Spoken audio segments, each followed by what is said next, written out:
Hey, what's up guys? Mike Thomas, aka the Young Trishula here, and today I want to talk about the process that I go through when I pick up a new deck and I want to succeed with it. And I think that this is probably true for a lot of the top players in Yu-Gi-Oh! And I just want to share this process, or at least my process, with you guys. But before we get into that, remember to like, comment, subscribe, because sometimes you get videos. So with all that out of the way, this is how I topped a regional in 2 weeks with 0 testing. Conditions apply, results may vary, of course. So let's get into this. Step 1 is motivation. What do I mean by this? Well, let's start by evaluating myself. This is me. Hi, this is me. I am Mike Thomas, aka Mr. Young Trishula. I have some accomplishments in this game. Here are some of my recent accomplishments in this game. A couple years ago, you see at the top of the list, I got top 64 at NAWCQ with Dragon Link. And then, you know, I did some side questing. I got second place at NAWCQ in 2024 with Snake Eye Fiendsmith. And then this allowed me to be a Worlds 2024 attendee. We did a little bit more side questing. We topped a YCS with Tenpai in the following September, and then we took a little detour, played Snake Eye again, got 5th place at an Indianapolis regional with that, and then 3rd place most recently at the Chicago regional in 2025. Do you see the problem with this little background of tops that I'm presenting to you? No, well, that's okay if you don't see the problem. Here's the problem right here. The last time I topped an event was in January, and it was a regional. It is no longer January, it is September. So, I have a goal.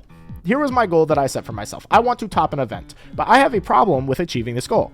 I am washed. I am clearly not very good at the game right now, or at least I haven't been. I have not really accomplished anything in the last 8 months. Clearly, there is a problem.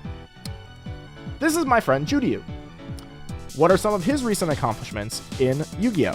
Well, he almost won the World Championship, like last month, like maybe 2 or 3 weeks ago. And I was talking to my friend Judiu, and he told me what my problem is. He correctly assessed the situation and said, "You aren't applying yourself." That was his advice to me, that I am not applying myself. So this is great. I have now found a solution. I need to apply myself. That's step 1 complete. We've figured out our motivation. And that's step 1 of the process that I go through, is figure out, why do I want to succeed? What is my goal? I want to top an event. And then why do I want to do it? Well, my friend correctly pointed out, I have not been applying myself. So I want to apply myself. And this is how I did that. Step 2 is I pick a deck. This is a very obvious point, is that you have to choose what deck you want to play for your event to accomplish your goal, and why you want to play that deck. So let's start by talking about the decks that are available to us in Justice Hunters format. These are the decks I identified as, you know, kind of the big 3 decks of the format, and the ones that I would potentially want to play. The first deck is pretty good. It is Yummy. It is a good deck. Vanquish Soul Canine is the great deck of the format, and then there is also Draco Tail, which has seals in it. So let's talk about these decks a little bit more in depth.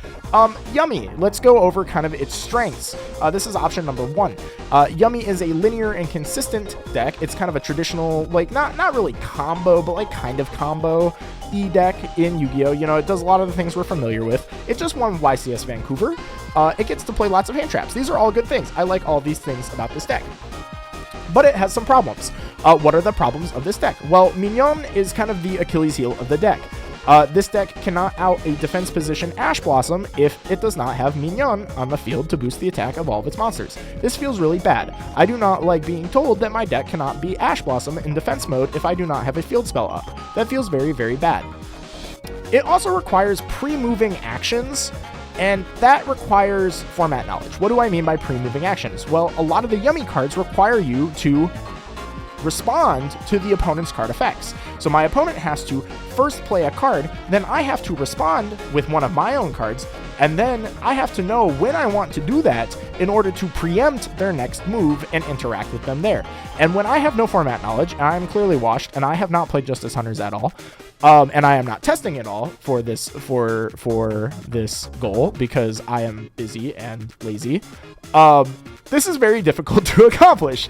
So that's a pretty bad flaw for the deck for me to have. It also has what I would like to call the sprite problem, where the deck plays and snowballs by having a guy on the board. You need a level 1 monster or a Link 1 monster on the board, and then you can special summon your guys from the hand. Ryzel also kind of has this problem because you want level 4 monsters on the board. It's the same idea. You put a guy on the board, and then you play a guy from your hand with a similar related type, right? And the problem with that is that those decks can fold just as easily as they can explode. And I do not like decks like that. I do not like that kind of gameplay because I feel like a skilled player can very easily counter me. But the note that I wrote down is that Triff told me to play this one. He came into my Twitch stream and said that if I want to play a deck in Justice Hunters format, and I am not testing and I have no experience at all, play this deck. It is easy and I can win with it. The next deck of the format is Vanquish Soul K9. This is the quote-unquote best deck of the format, and it has a lot of OCG data to back that up. It gets to play on the opponent's turn, and it gets to play unfair cards like Pair of Dice Smashers. So this is clearly why it's the best deck. Why, you know, all great things. Seems very, very good. What are the downsides of this deck? Well, it does not get to play very many hand traps. It's a little bit inconsistent, and it's also kind of difficult to play. So those are some hurdles to overcome, but it seems really, really strong. This is the deck that also won the World Championship, so it must be the right choice, right? And then our third option is Draco Tail. It is a not very consistent. It is a consistent deck that also generates what I would call like infinite value. It gets lots and lots of value off of all of its card effects. It gets also to play lots of hand traps, which is really nice, and it also plays on the opponent's turn. So it combines the two features of the other two decks, which is really cool. It also is a really, really good Yummy matchup, which I like a lot because I do not like Yummy. But it also is too fair. That's what's wrong with it. This deck is too fair. You're not doing any Pair of Dice Smasher shenanigans. You're not summoning Mjolnir to your opponent's board. You are not summoning multiple Heralds and while also having a million hand traps to back it up. It is not inherently an unfair deck. It also struggles to OTK and overwhelm opponents. It's very mid-rangey. You're just putting a big dude on the board, punching with it, and saying, okay, your turn. And it also has a terrible K9 matchup. And if K9 is the best deck of the format, then why would we want to play the deck that loses to that deck? Well, my response to that is, but it plays Seals, and we like Seals because that card was in Dragon Link. So what deck did I pick? Well, the deck that I picked was Vanquish Soul K9. That's right. It's the best deck. Obviously, I was going to pick this one. How did I rank my choice? Well, obviously, I put number 1, Vanquish Soul K9, on the top of the list. It was the obvious pick. Clearly, I'm going to play Vanquish Soul K9. But I have a problem. My cards did not show up. I wanted to play the cards, but they did not come in the mail in time. And that was an issue because my friends also did not have extras of the cards that I needed to play it. And I said, okay, that's no problem because we can just play Yummy. I have all the cards for Yummy. They did show up in time, and the cards that I'm missing, my friends also have. This is a good thing. But here's the problem with Yummy. I hate it. I do not like playing Yummy. I played a little bit of Yummy to practice before the tournament, and I did not like playing it. So I know that if I am not enjoying the deck, that I am not going to be invested in improving or getting better or achieving my goals if I play this deck. So that leaves me with Draco Tail. Did I mention that it gets to play Seals?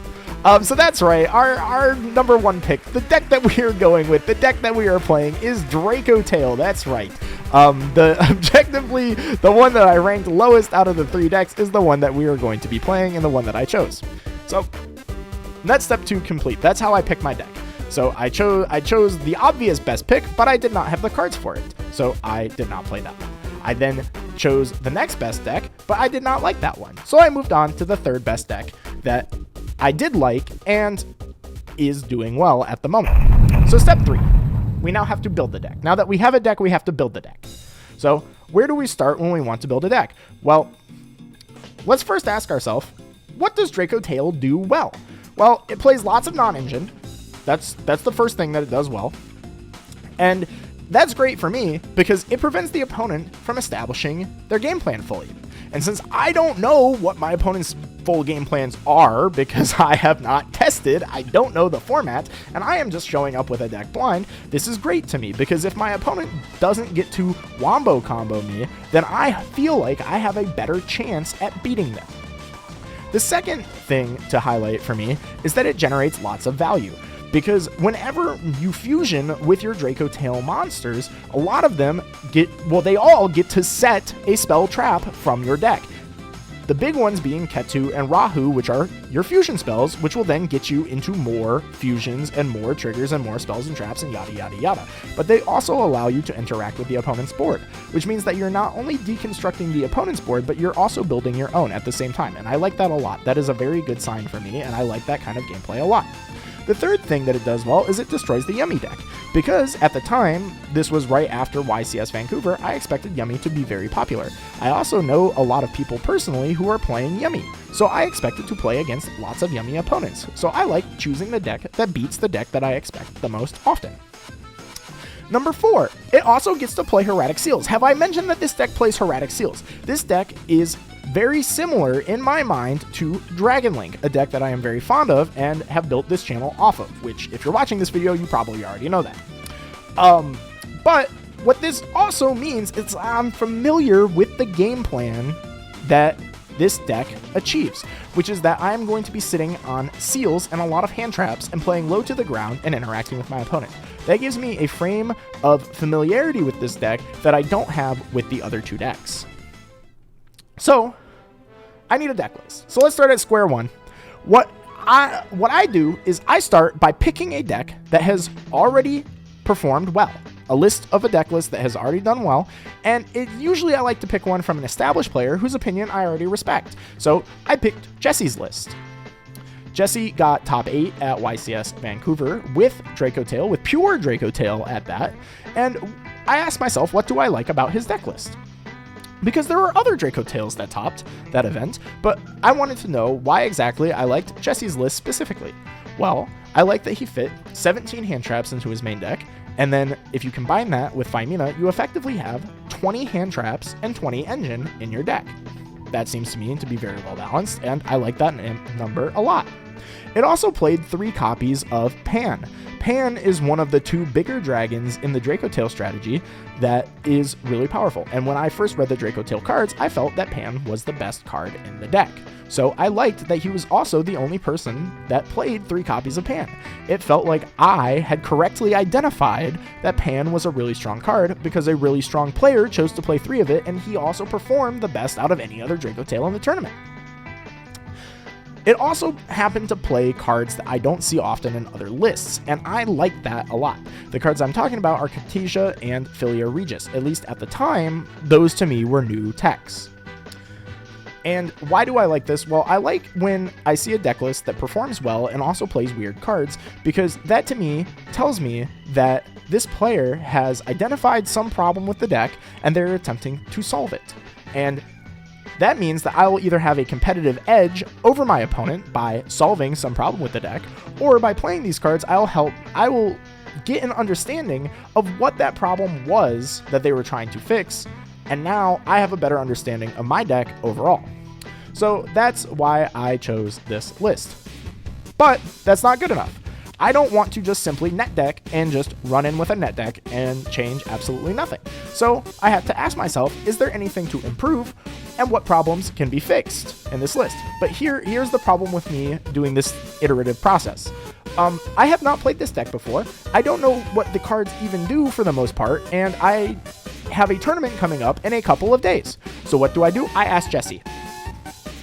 I said, yo Jesse, I really like your Draco Tail list from Vancouver. I am going to steal it. Is there anything that you would change? And he tells me that he likes the 4 dragons, but he doesn't know if he likes 3 Pan and 1 Urgula. So that is potentially something to change. He also says that Selene was irrelevant for him, and that a second Secretarion might have been better. And I said, thank you, Jesse, and I stole his deck list. So then I took his advice, and I built this deck list. What did I do to it? Well, I took his initial list and I cut 1 Pan for the second Urgula, and then I cut the Selene for a second copy of Secretarion. And I said, okay, this is my list. It's very close to Jesse's original list, but I've changed a couple things, and I have now iterated on the previous list. So this leads us to tournament number 1. I entered this tournament with pretty much no testing at all and just kind of show up. This is the Chicago Regional. This is my home regional, and I go with some friends. How did I perform at this regional? I went 2-4-2 drop. It actually might have been 3-2-2 drop, but I don't remember, and I tweeted that it was 2-4-2, so that's the narrative now. We went 2-4-2 drop. So what were my notes from this tournament? Well, I struggled to finish games pretty early on because I did not know the deck that well, and I did not feel like I had a good way to push. There were many times where my opponent would have an open board, and I would not be able to end the game that turn, where in many other decks in Yu-Gi-Oh!, if your opponent has an open board, you just win the game, and you end the game that turn. So I did not like that about this deck. I also never made the second Secretarion, or the Mysterion, or Artemis. I made Philia Regis once, but I also didn't know how or why to use it. I just kind of summoned it once.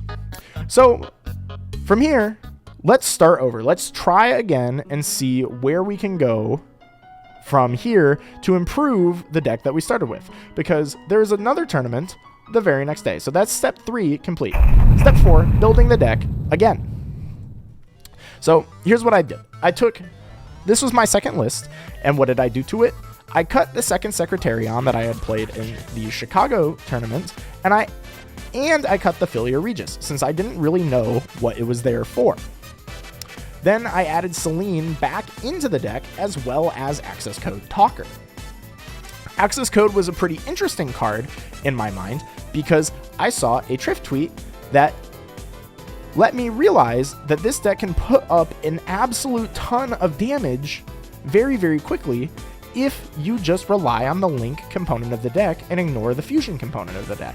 So I said, that seems pretty good. I am going to put the access code back into the deck and take advantage of the Selene that Jesse had in his deck, but maybe wasn't using to its fullest potential because he said that it was very irrelevant. So let's make that Selene relevant and play our access code talker. But we did not touch the main deck at all. I left the main deck completely identical. This leads us to tournament number 2, which was the very next day. It was a remote regional, so I got to play at home, which was great because I was tired. This time I did 4-3 drop. Still not a great record. This is very unfortunate, and I would consider probably a failure, but I still did better than before. I improved my record over the course of just a single day, and all I did was change a couple cards. So what were my notes from this tournament? Well, I faced a lot of Vanquished Soul Canine decks, which partly contributed to the poor results. I actually started off the day with a pretty solid record. I think I started 4-1. But unfortunately, towards the end of the tournament, I queued into more Vanquished Soul Canines, and the deck fell apart by playing into its worst matchup. I also was not playing perfectly in that matchup. I did not really know what I was doing, and so it made those issues even worse. But I was able to finish games faster because I was now more experienced with the deck, and the new Link package gave me the ability to put up more pressure more quickly. Mysterion and Artemis still did not come up though. So let's start over again. That's step 4 completed. Step 5 is building the deck again. So what did I do in the third iteration of this deck? Well, I decided to change things up a lot. I had a week to really think about what went wrong, and I decided that I wanted even more pressure, and I wanted to really double down on this Selene access code attack engine, or half of the deck. So I cut the Ghost Ogres and the Urgula in the main deck, and then an Artemis and a Mysterion in the extra deck to fit in a Canine package. I also cut the Cartasia that was in Jesse's side deck for a third copy of Fenrir, since it helps us against opposing canines, and we have struggled with canine. And then, because I still like the Ghost Ogre against opposing canine decks, I decided to cut out a copy of Phantasme, which is mostly there for the Yummy matchup, which is already one of our best matchups, as well as a Bell, which was for the Mirror match, which I did not play at all in the second tournament. So, with these changes, I felt that my deck was going to be a little bit better equipped to handle canine opponents, as well as having a little bit more gas against everything across the board in order to help get me over the finish line more consistently. So this led us to tournament number 3, the Minnesota Regional. How did I do in Minnesota? Well, we went 6-2, we actually got our invite and almost topped the regional. If we had won one of our 2 losses, we actually would have topped. And that, I think, is very good. That is a great change. Very positive improvement. So I'm very happy about this result. What were my notes? Well, I did not miss any of the cut fusions. I found that the only fusions I really needed were just the Arthalion and the Gulamels, and sometimes a Secretarion to help us push for game.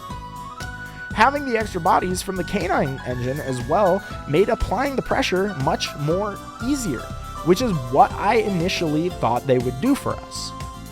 So I was very happy to find out that I was correct, that putting those cards in my deck would help my deck apply more pressure. So they accomplished their goal, which is great. And I did make some misplays, though, that could have won me some games faster, and maybe I could have won some games that I lost if I was a little bit more experienced with the deck. But now that I have seen that I have misplayed, I now, hopefully, will not make those misplays again.